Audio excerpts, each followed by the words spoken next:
I've come up with a way to totally eradicate this whole idea of rejection in sales. If it's over at hello, how the heck are you going to succeed in selling? You've got to rise above that and change your mindset.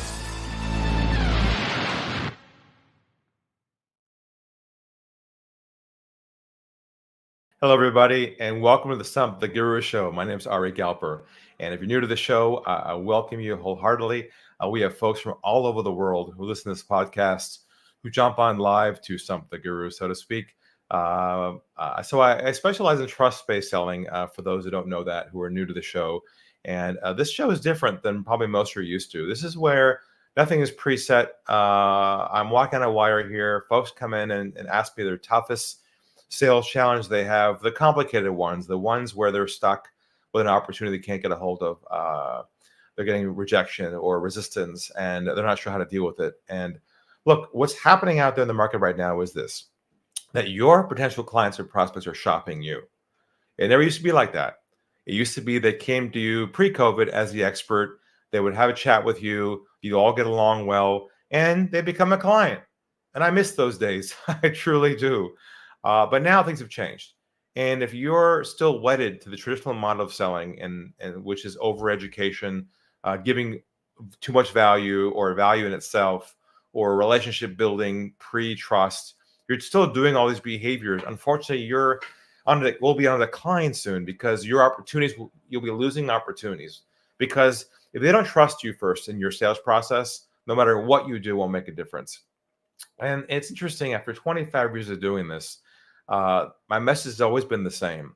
And what's different now is it's sharper and more effective, because we've been able to distill down the most essential languaging and mindset approaches to really eliminate resistance in your sales process, especially folks who are providing you what I call smoke screens, prospects who say things you like, we're shopping around. I'm just now in information gathering mode. You heard that before, right? And they're looking to you to fill in their gap. But you know what I discovered? They really don't want information from you. What they're really asking themselves is, do they trust you or not? And that's what they want. People have a problem. You have a solution. They don't want to learn about how to solve their problem. They want their problem solved. But what do? Folks who are conditioned the old way to sell, is we end up adding all these elements into the mix that make it confusing for them. We start giving them information, some consulting, some ideas. We start to build a relationship with them, which is premature and inauthentic, because you cannot build a real relationship with someone in a short amount of time. You can build trust with them, but that's different than a relationship. And these are all concepts that we talk about all the time with our private clients in our Mindset Club. And if you resonate with this messaging, then you're in the right place. I wanted to mention as well, we just launched our Trust Academy, which allows folks who want to become an Ari Galper trust-based selling coach to be certified in our approach. So if you're thinking about a career change, or you have a coaching business, or you want to master it just for yourself, go to unlockthegame.com/become a coach, and you'll see our new group we're building out right now. We have 5 master coaches who will be teaching this, and it's a 12-month curriculum. Everything is on that page, unlockthegame.com/become a coach, for you. If you resonate with our philosophy, and you're looking for something different, or add a revenue stream to your business model, or just teach yourself this, or your folks in your office, whatever you want to do, this is your chance to really do a deep dive in our approach through our certification program, which is now available on our website. So take a look when you get a chance. Now, I see folks lining up in the green room right there to ask me a question. So we'll bring in Steve, and Steve, let us know who's on, because we got about just 30 minutes to go.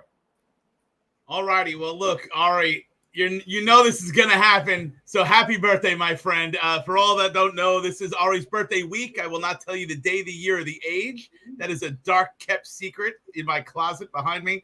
But Ari, happy birthday. Everybody should know. So I had to start with that. But first, I'm going to bring on Bobby Padilla. So Bobby, if you can let everybody know a little bit about you, what your business is, and then your question for Ari, please. Go ahead, Bobby. Your sound's muted, Bobby. Can't quite hear you. Not sure why. Still can't hear you. Maybe you see if you can get that working for a bit. Maybe Steve, pull someone else in until it starts working. But the recording's not working there, Bobby. Steve, want to just bring someone else in? We'll give you a second, Bobby, and I'll reach out to you in the private chat if there's anything I can do to help. So I'm going to remove you from the window real quick. And next up, I'm going to bring on Bob Kerr. Hey, Bob, how are you? The same. Just fine, thanks. Just fine, thanks. Back again. How are you guys? Good, thanks. What's happening, Bob? Well, I guess to tell people, I mean, I have been on a couple of times. I have a digital marketing business. I recently had, I went through the cold calling process and been quite good at kind of going through that and getting a good conversation. But what I realized I did just recently is I was kind of going through it and they immediately started going, well, I'm kind of interested in display advertising. And I think instead of kind of digging a little deeper, I immediately kind of went to solution mode, like I know I'm not supposed to. And I could tell immediately that they were backing off. So I guess I have a two-part question for you, because this has already happened in the past: how to re-engage them on email. And the second part would have been, what should I have said when I kind of made the mistake in order to continue the conversation and kind of go a little deeper and make it more about them and not my solution. Okay. So first of all, if you find yourself tripping over your old way of thinking like you did there, and you went too far with someone like that, the first thing you want to do is you want to apologize. Now, that sounds so contrarian to what you're supposed to be doing. But trust me, from their point of view, they're feeling a sense that you're there for your own agenda and you're not hearing them out, or you're not connecting with them. And you need to unify yourself with that person at a human level. And the way to do that is simply say this: look, just briefly, I want to apologize. I realize I made the assumption and that you may have an issue you may not have, and I started to talk you through display advertising. I apologize for that. I hope you'll forgive me. Okay, makes sense. You'd be amazed at just someone's dropping the guard and go, okay, no problem. And then you can re-engage them around the problem. And that's the real key is, and back to the original issue why you did that, because most of us are wedded to the idea that our self-confidence and knowledge comes from our solution. Hence why most people start with talking about what they know, which is the solution. What you have to do, Bob, is shift that confidence level to how good you are at knowing the problems that you help people solve and describing their issues. So in your case, you might say to them, would you be open to some different insights on how to bring more clients into your business without having to waste money on poor qualified opportunities? Now, that description is exactly what they're probably experiencing, which is kissing the frogs to get to the prince kind of thing. So if you can own that space, you've got them, so to speak. Now, to re-engage again, it's hard to re-engage someone like that if you burn the bridge the first time, okay? But if you want to re-engage folks again, you want to re-engage people. This goes to anybody who's following up with people as well. Re-engage them around the problem, not the solution. So the key philosophy shift here is you want to always be problem-centric. If you're problem-centric in your approach, you're always bulletproof, because you're not overstepping the bounds of the connection with them by assuming they need what you have. So in your case, you might write a note to him that says, again, I apologize for my brief conversation with you last week. I made the assumption that I shouldn't have about what we do, but I wanted to ask you this brief question. And then you plug in right there what I gave you around the problem statement. Does that make sense? Makes a lot of sense. Yep. Bob, you're a caring guy, and they got to feel that you care about them, and that's the way you are. If they can't feel that from you in your approach, unfortunately, the wall goes up and they shut you down. I think you experienced that there. That's exactly what happened. Okay, Bob, good to see you again. Yeah, thanks, Ari. Sure thing. All right, we are back with the Stump the Guru show, and we have folks from all over the world dialing in right now. If you're on the podcast in your car, I hope you're enjoying this. Please come say hello at some point to our website. Say hi to me on LinkedIn. If you like this philosophy and you're intrigued by the approach, then do look at our new Trust Academy at unlockthegame.com/become a coach.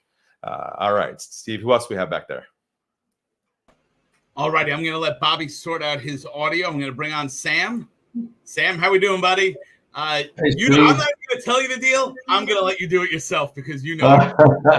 Thanks, Steve. Happy birthday week, Ari, by the way. Thank you. Appreciate it. Well, Ari, I've got a question for you that's live, and your answer is going to I'm going to apply it today, right? So, okay. Real time, huh? Real time. Now, I'm in the water consultation business. I do home demos. Now, occasionally, it doesn't happen often, but I have a great meeting. And I know it's a great meeting because when I leave, I say to myself, did I apply pressure? No. Did I listen? Yes. And I think, great. And I leave the conversation, and then I do the follow-up of some sort. I don't usually do that, but if I feel inclined.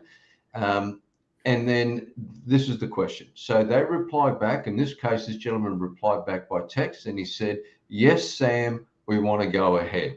I thought, good, that's great. And I replied, and I said, no problem. All I need is the picture of those two, the paperwork I left you, and just send it to my mobile, and I'll get that organized for you. Tumbleweeds. Now, this only happens once before, and I blew it as well. So I don't want to, I guess the question is, what do I say to this guy? Do I ring him? Do I send him a text back to say, hey, man, where's your paperwork? You wanted to go ahead. You contacted me, Does that make sense? It sure makes sense, Sam. Yeah. And what you have to understand is that text is not a place to make the sale. Yep. You made the assumption that through the text he wanted to order, and you replied back, continue your process on text, right? Well, let me put some context why I send it. I don't normally like to send texts at all, but I find that I call people. Well, this guy, I called him, and I knew he wasn't going to answer because he didn't answer the first time, right? So my then default is I send a text. No, that's okay. That's okay that you texted him and you got the response, but why didn't you call him when he texted you? Well, historically, I knew he wouldn't answer. But he texted you. He's on his phone. Yeah, so what I'm suggesting to you is make them talk to you, Sam. Right. Because this is what happens. They throw some quick answer to you on text. It disappears in the ether somewhere, and you got a black hole and a wall, and you got nowhere to go. See, what I would have done, if the text would have come through, I would have said, I just got your text. Add the voice so they can feel that Sam feeling again. And I wanted to ask you, if you wouldn't mind, could you please just send over X, Y, and Z, and we can go from there. Maybe it's a voicemail. Leave the voicemail too, but don't reply back on text. Don't do what the customer wants. I know it sounds so contrarian, but look what happens when you do. If you use channels like that, you run the risk of being shut down. I prefer if you call them, let the message, he doesn't call you back, then fine. Let him do the work to find you again. Okay. The only small challenge with that is that some people, they only got these 10-second things or whatever on their messages. But let's say 10 seconds on his? Sorry? Does he have 10 seconds on his? I can't remember, but your point's valid. I will certainly do that. Well, let me put this scenario too, because I did that with my last guy, right? It's only happened twice. Go ahead. So the other guy, I did that. I actually rang him, and he said to me on the phone, he said, oh, yeah, Sam, we had a chat and we want to go ahead. And I said, great. All you need to do is send me the paperwork. Tumbleweeds again. So with him, I ended up, after about 3-4 days, I sent him an apology text. Or Hold on a minute. How much you don't have to tell me exactly, but how much you make per sale on average? One deal. One deal's about $500. Okay. What if you spent $35, Sam, and you said, look, say the guy's John. John, I'm going to send you a courier. It's going to arrive at your place tomorrow morning, 8 o'clock. He'll pick up the paperwork and send it back to me. Please have it ready. Right. Okay. See, what you're doing is you're assuming he's excited to do paperwork, fill out a form, and send it back to you. That's the last thing they want to do. They want their solution, not the paperwork done. You're assuming that they want to. You're not assuming it. It's just that no one wants to fill paperwork out. Have the courier pick up the paperwork at a certain time. You got to put structure, Sam, around that process for onboarding, and you're leaving that hole right there up to them to do it. That makes no sense. Well, I guess the other option is I can say I'll come round and pick up the paperwork. Either way, Mm, you got to mm. get them to understand what your process is. Your process is you fill out paperwork, we pick up. No unloading, no emailing, no texting, no, we will pick it up from you, which means there's a commitment he's making to having it ready for the pickup. Okay. I like Add that one step in, Sam. Mm. Just you can test the courier one just for fun for one Yeah. person. I'm going to have a courier sent to arrive at your place at 8:00. Will that work for you? Will it be ready by then? Yeah. Okay. See what All happens. right. That's good. I like that. Yeah. Thank you very much. Yeah. So You got don't it. reply to the text. Don't fall into the trap. No, don't fall into the trap where you get stuck into a black hole and there's no way out. Yeah. Okay. Stick with the human touch and let's see how they respond. Perfect. Thank you. All right. Thank you Good to again. see you. Always welcome back anytime. Anybody else who's on the show right now who's been here before, you're welcome back anytime. This is my time for anybody who wants some help during this show. And again, if you're on the podcast listening around the world, I'm glad you're here. And there is hope. We can solve any sales problem that you bring this way. Our approach eliminates all resistance in the sales process, and it doesn't make you sacrifice your soul in the process, which is so important. And 25 years of doing this now, I think we figured out mostly every scenario. So bring them to us if you're stuck. We can fix it for you. All right. Anyone else left back there, Steve? All righty. Bobby came back in, so we're going to bring Bobby on and see how this goes. Awesome. Hi, Ari. Hey, yes, you're in. All right. All righty. Sorry about that. Okay, Bobby, what's going on? Yeah, well, so my name is Bobby. I'm beginning to sell virtual cards to suppliers. So I know we had a conversation last week. And so more context on the situation. Currently, the suppliers will be accepting either one of check, ACH, or wire payments. And the suppliers will be selling software and hardware to Equifax. And so when I call, I'll be representing Citibank on behalf of Equifax. So that's the context. And Equifax has been sending emails to their suppliers. And the emails basically say, we're writing to you about a new electronic process we're offering to our suppliers. A Citibank rep will be reaching out to you, which will be me. But my company wants me to tell the suppliers about all the benefits. I'll actually have information about the supplier, like, so I see you're taking checks. I see your, terms are 30. And so the company I'm working for, they think that by having all this information up front about the company, about the suppliers, that it builds, trust that way. So they want me to do they want me to do this all in one call. They think setting a Zoom call is kind of prolonging the period. So the question is there any way I can do a one-call sale on the initial call? Well, the question really is, how do you engage this person that doesn't know you yet? Correct. In one conversation around something he or she would like to talk to you about. The only thing people want to talk about is their own problems. So what we got to do, Bobby, is just come up with an opening statement that starts the conversation in their world and not yours. Okay, so some of the fact of, I'm just giving you a call to see if you'd be open to some different insights on how to eliminate expenses you have right now that you're paying to the bank that you don't need to be paying, and to add some more profitability to your business. Would you be open to that? Okay. Now, I'm just making this up right now, but I'm trying to give you a sense of how you open a conversation around a problem that you solve. Now, the data they gave you in advance about their activity, correct, that's good to have that handy. And if it's appropriate, you can use it. Say, I'm with XYZ company, and we do have reports that let us know the transactions that you do. And I see that you are using this and using that. and we could possibly save you some opportunity on that with what we do here. Would you be open to that? So what the message here, Bobby, is this: they have to be open first to your concept and the problem that they've got before they're ready to hear your information. Okay. Now, I know you always say don't mention the company on the first call.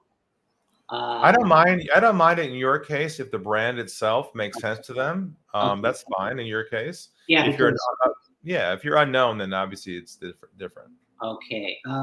Just a couple more. Like in my situation without Zoom or a second step, is there a way to do everything on one call? If they trust you enough, but you gotta gauge the conversation. If they're in the middle of some client phone call or report and they're busy, obviously you can't. You have no choice but to schedule a next step with them, right? So if you get somebody who's got nothing going on and you're engaging him around the problem and he's interested and you can walk through the process and he wants to move forward, then great. Yeah, it's possible. But you're going to have to adapt to, because it's an outbound, unprepared call in their world, it's an interruption in their space. You don't know where they're at right now. So you have to be sensitive to that. Okay. All right. I'm sure I'll talk to you soon. Just wanted Absolutely, Bobby. Welcome back. Thank you so much. Okay, and I think that brings us to the end of our show today. And look, I want to wish everybody a great week, and to let you know that there's no lack of opportunity right now in the marketplace. People need your help. They have problems that need solved.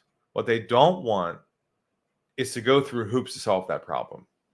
So if you're still carrying any of the old habits that you probably still are doing based upon your results, and you're not happy with the sales you're making because of that, the problem usually isn't them, it's usually you. And you, I mean, unconsciously doing certain behaviors and old shifts that don't fit anymore the level of trust people need to buy from you. So just keep an open mind. You can grab my latest books at unlockthegame.com. You can also, of course, look into our Trust Academy to become a coach with us. So many opportunities now in the marketplace, and I want to wish you all the best. Signing off for now. See you next time. I've come up with a way to totally eradicate this whole idea of rejection in sales. If it's over at hello, how the heck are you going to succeed in selling? You've got to rise above that and change your mindset.